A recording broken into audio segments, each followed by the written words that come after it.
जनसंख्या दिवस के अवसर पर शुक्रवार को धनबाद के सदर अस्पताल परिसर में जिला स्वास्थ्य समिति की ओर से परिवार कल्याण मेले का शुभारंभ किया गया। कार्यक्रम में जनप्रतिनिधियों और स्वास्थ्य अधिकारियों ने लोगों से परिवार नियोजन अपनाने, 2 बच्चों के बीच उचित अंतर रखने और छोटे परिवार की अवधारणा को मजबूत करने की अपील की। इस दौरान नुक्कड़ नाटक, जागरूकता पोस्टर का विमोचन और उत्कृष्ट स्वास्थ्य कर्मियों का सम्मान भी किया गया। सदर अस्पताल स्थित एमटीसी भवन में आयोजित परिवार कल्याण मेले का उद्घाटन जिला परिषद अध्यक्ष शारदा सिंह ने दीप प्रज्वलित कर किया। उन्होंने कहा कि ग्रामीण क्षेत्रों में शिक्षा की कमी और कम उम्र में विवाह के कारण परिवार नियोजन को लेकर अब भी कई चुनौतियां हैं। उन्होंने आशा और सहिया कार्यकर्ताओं की भूमिका की सराहना करते हुए लोगों से 2 बच्चों के बीच कम से कम 3 वर्ष का अंतर रखने की अपील की, ताकि बच्चों को बेहतर स्वास्थ्य, पालन पोषण और शिक्षा सुनिश्चित हो सके। सिविल सर्जन डॉक्टर आलोक विश्वकर्मा ने कहा कि स्वास्थ्य, शिक्षित और सशक्त परिवार ही विकसित समाज की मजबूत नींव है। उन्होंने बताया कि वर्ष 2025-26 में धनबाद जिले में 82 पुरुषों और 4,825 महिलाओं ने परिवार नियोजन के तहत नसबंदी कराई। उन्होंने पुरुषों से भी परिवार नियोजन में समान भागीदारी निभाने और नसबंदी से जुड़ी भ्रांतियों को दूर करने की अपील की। कार्यक्रम में नुक्कड़ नाटक के माध्यम से लोगों को परिवार नियोजन के प्रति जागरूक किया गया। साथ ही उत्कृष्ट कार्य करने वाले MOIC एवं स्वास्थ्य कर्मियों को सम्मानित किया गया तथा परिवार नियोजन जागरूकता पोस्टर का विमोचन भी किया गया। स्वास्थ्य विभाग ने बताया कि यह परिवार कल्याण मेला 10 अगस्त तक जिले के विभिन्न प्रखंडों और पंचायतों में आयोजित कर लोगों को जागरूक करेगा। जो 1 महीना का कार्यक्रम आप बोल रहे हैं, जो उनकी तैयारी है।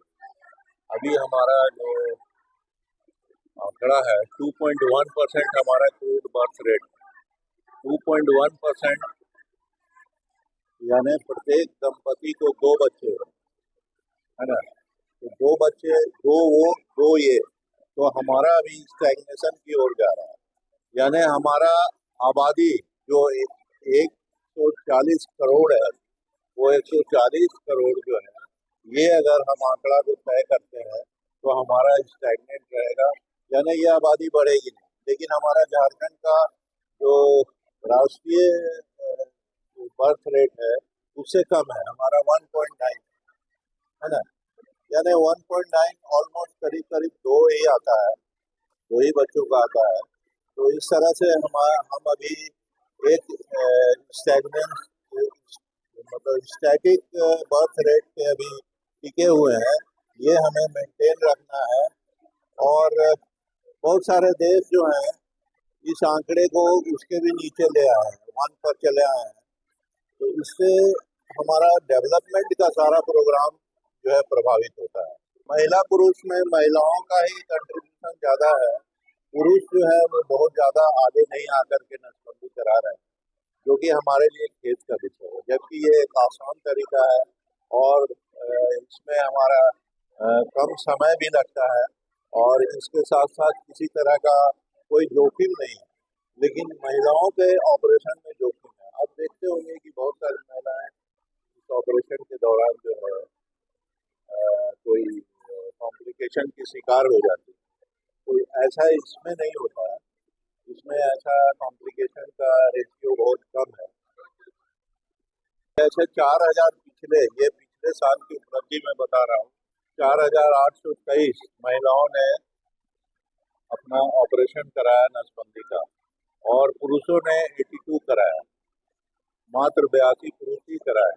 हालांकि जिला परिषद अध्यक्ष महोदय बोल रहे हैं कि बहुत बड़ी उपलब्धि है, सचमुच ये बड़ी उपलब्धि है, क्योंकि पहले तो ये 82 लोग भी नहीं कराने के लिए तैयार होते थे।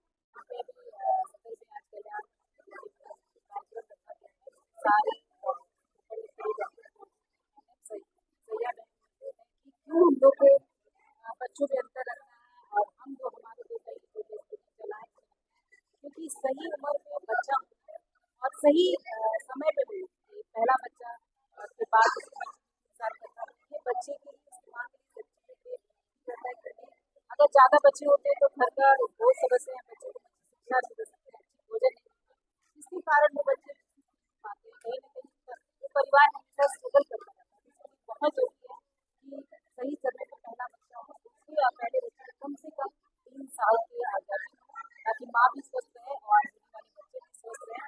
अभी यहाँ पे बहुत सारी मेडिसिन आ गई जिसमें ये अंतर रखा जा सकता है। खास करके आज के कार्यक्रम को फोकस किया गया पुरुष संबंधी को, जो कि बहुत कम आंकड़ा है, जो कि होना चाहिए, क्योंकि महिलाएं संबंधी तो आदत है, लेकिन बहुत सारी परेशानियों से जूझना पड़ता है। तो अगर पुरुष नसबंदी को आए तो उनको सही समय पे सही आराम करने का समय भी मिलेगा और महिलाओं के लिए भी अच्छा लगता है। तो क्यों ना इसको जोड़ दिया जाए और सदन का ये टारगेट है कि इस बार जो नसबंदी है उसे भी जी बिल्कुल, इसीलिए है कि इसे लोगों को जागरूक करना, बेटी पढ़ाओ बेटी बचाओ, बेटा बेटी में आजकल कोई फर्क नहीं है, जो भी बेटे कर सकते हैं वो हमारी बेटियां भी कर सकती हैं।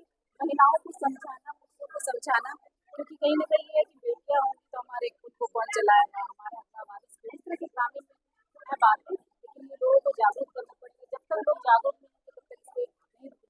जी बिल्कुल, हमारी बहुत ऐसे लोगों को मैंने मुझसे कहते हुए सुना है कि मेरा एक बेटा है, बेटी चाहती हूँ, तो कहीं न कहीं लोग शिक्षित लोग हैं, जिनकी जो महिलाएं पढ़ी लिखी हैं और वो अब माँ बन रही हैं, तो उनके मन में इच्छा जरूर है कि हमारा बेटा के साथ हमारी बेटी भी हमारी जरूर है।